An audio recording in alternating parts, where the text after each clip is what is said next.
বেদখলকাৰী সন্দেহযুক্ত নাগৰিকৰ বিৰুদ্ধে ওলাই আহিল হাজোৰ থলুৱা মুছলমান। দামপুৰ খানপাৰা পৰ্বত ও মনাঞ্চলৰ চৰকাৰী গোচৰণীয়া পথাৰত 400 বিঘা ভূমি বেদখলমুক্ত কৰাৰ দাবী স্থানীয় ৰাইজৰ। এলেকাটোত থকা 4-5 ঘৰ থলুৱা লোকে ভূমি এৰি দিবলৈ প্ৰস্তুত হোৱা বুলিও ঘোষণা কৰিছে। মৃদুল আলী নামৰ এজনৰ বিৰুদ্ধে চৰকাৰী ভূমি বিক্ৰীৰ গুৰুতৰ অভিযোগ দামপুৰবাসীৰ। মৃদুল আলীয়ে সন্দেহজনক লোকক চৰকাৰী ভূমিত বসতি স্থাপনৰ সুযোগ দিয়া বুলিও অভিযোগ দামপুৰবাসীৰ। অঞ্চলটোৰ অবৈধ দখলকাৰীক উচ্ছেদ কৰিলে প্ৰশাসনক পূৰ্ণ সহযোগিতা আগবঢ়োৱাৰ কথা ঘোষণা অঞ্চলটোৰ লোকসকলৰ।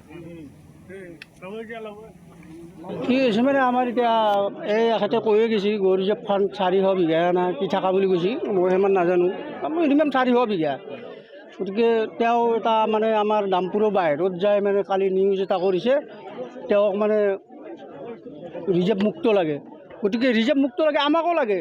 আৰু তেওঁ যি আমাৰ ৰাইজৰ ওপৰত অভিযোগ দিছে, তেওঁ যি 20 বিঘা দখল কৰি থৈছে, তেওঁ যি অচিনাক্ত মানুহ আনি বহি থৈছে, তেওঁ সেইবিলাকো ক'ব লাগিছিল। কিন্তু সেইবিলাক নকয়, আমাৰ 3জন মানুহক মানে প্ৰক্ষেপ কৰি তেওঁ এই আক্ৰমণটো কৰিছে।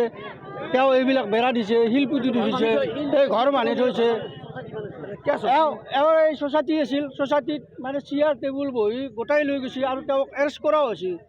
আৰু ফৰেষ্টৰ অৰূপ বৈশ্যক এটা মাৰাও হৈছে, তেওঁ মাৰিছে মৃদুল আলীয়ে। গতিকে তেওঁ এতিয়া আমাক মানে নৰি নপৰি আমাক ৰাইজক অভিযোগ দিছে। গতিকে আমি ৰাইজে এতিয়া বিচাৰোঁ আমাক ৰিজাৰ্ভ মুক্ত লাগে। চৰকাৰে আমাক ৰিজাৰ্ভ ফাণ্ড মুক্ত কৰি দিলে আমি নথৈ